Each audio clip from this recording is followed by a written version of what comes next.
आदरणीय साथियों प्रणाम। लोकसभा निर्वाचन 2024 के संदर्भ में इस वीडियो में आप जानेंगे अमिट शाही लगाने से संबंधित विभिन्न नियम और सावधानियां।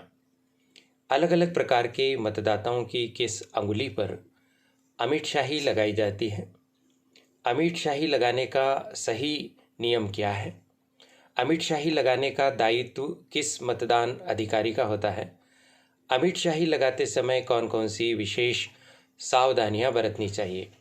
आइए इन सभी बातों की जानकारी इस वीडियो से हम प्राप्त करते हैं।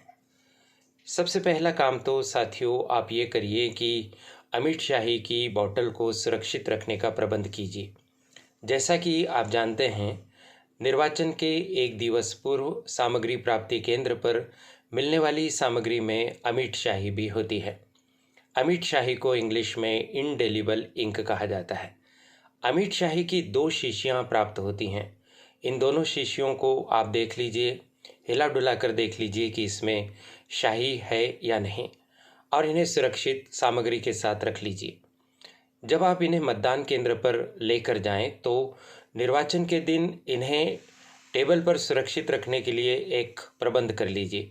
और इसका प्रबंध ये होता है कि आप एक चौड़े आकार का कटोरा या कोई ऐसा पात्र लें जिसमें रेत या मिट्टी भरकर उसे थोड़ा गीला करके उसमें अमिट शाही की शीशी को आप अच्छे से जमा दें। जैसे इस चित्र में आप देख पा रहे हैं, इसे थोड़ा और चौड़ा पात्र ले लेंगे तो शाही ज़्यादा सुरक्षित होगी। साथियों, अमिट शाही एक दुर्लभ वस्तु है और इसके बिना मतदान हो नहीं सकता। यदि अमिट शाही लगाने के दौरान शीशी गिर गई और दोनों अमिट शाही की शीशियाँ ढुल गई और अमिट शाही आपके पास नहीं बची, तो आपको सेक्टर ऑफिसर से अमिट शाही मांगनी पड़ेगी और सेक्टर ऑफिसर के द्वारा उपलब्धता में समय लग सकता है। ऐसे में आपके मतदान केंद्र पर अव्यवस्थाएं हो सकती हैं। अतः अमिट शाही को पात्र में सुरक्षित रखने को प्राथमिकता दें और इस कार्य को गंभीरता से लें। चूँकि अमिट शाही लगाने की जिम्मेदारी आपकी टीम के मतदान अधिकारी क्रमांक 2 की होती है, अतः उन्हें अच्छे से समझा दें और उन्हें ही कहें कि वे इसे सुरक्षित रखने का प्रबंध करें। जब मतदान अधिकारी क्रमांक 2 के द्वारा समुचित व्यवस्था कर ली जाए तो एक बार अपने सामने उसका डेमो भी देख लीजिए, उनकी तैयारी पर दृष्टि डाल लीजिए और कुछ कमी हो तो उसे दूर करने के लिए सुझाव दे दीजिए। मतदान के दिन आपको अमिट शाही लगाने के लिए अलग अलग प्रकार के मतदाताओं को अलग अलग प्रकार से अमिट शाही लगाने के नियमों का ख्याल रखना होगा। यदि आपके मतदान केंद्र पर माइक्रो ऑब्जर्वर हैं तो माइक्रो ऑब्जर्वर की रिपोर्ट में एक पॉइंट अमिट शाही को लगाने से संबंधित भी है कि क्या अमिट शाही प्रॉपर ढंग से लगाई जा रही है। अतः इस कार्य को गंभीरता से लीजिए। सामान्य मतदाता यदि आपके मतदान केंद्र पर मतदान करने के लिए आते हैं तो उनके बाएं हाथ की तर्जनी अंगुली पर शाही लगाई जाती है। बाएं हाथ साथियों मतलब लेफ्ट हैंड, और तर्जनी अंगुली का मतलब है अंगूठे के पास की अंगुली, जिसे इंग्लिश में हम इंडेक्स फिंगर के नाम से जानते हैं।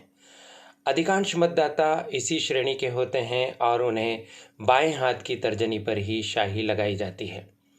यदि कोई किसी मतदाता के साथी के तौर पर मतदान करने के लिए आपके मतदान केंद्र पर आते हैं तो ऐसे साथी के दाएं हाथ की तर्जनी अंगुली पर शाही लगाने का प्रावधान है। दायां हाथ यानी राइट हैंड।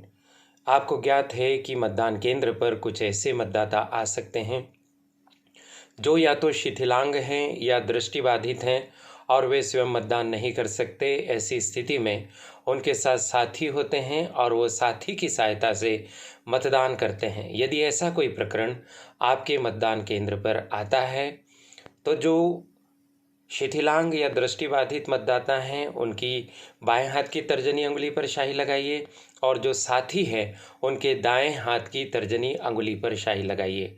ध्यान रखिए कि वास्तविक मतदाता के बाएं हाथ की तर्जनी पर भी शाही लगाना है और साथी बनकर जो मतदाता आए हैं उनके दाएं हाथ की तर्जनी पर भी शाही लगाना है। एक और श्रेणी के मतदाता होते हैं साथियों, जिन्हें प्रॉक्सी वोटर कहा जाता है। प्रॉक्सी वोटर के बारे में आप जानते हैं कि कुछ क्लासिफाइड सर्विसेज ऐसे होती हैं जैसे सेना आदि कि उससे जुड़े हुए अधिकारी कर्मचारी मतदान करने के लिए नहीं आ पाते हैं, तो वो अपना प्रॉक्सी या प्रतिनिधि नियुक्त करते हैं। इसके लिए बाकायदा निर्वाचन आयोग के निर्देश हैं। यदि ऐसा कोई प्रॉक्सी आपके मतदान केंद्र पर मतदान करने के लिए आते हैं और आपको समुचित प्रमाण पत्र वगैरह पेश करते हैं, तो उन्हें आप मतदान करने का अधिकार देंगे। वे मतदान करेंगे अपने वास्तविक मतदाता की तरफ से प्रतिनिधि के तौर पर।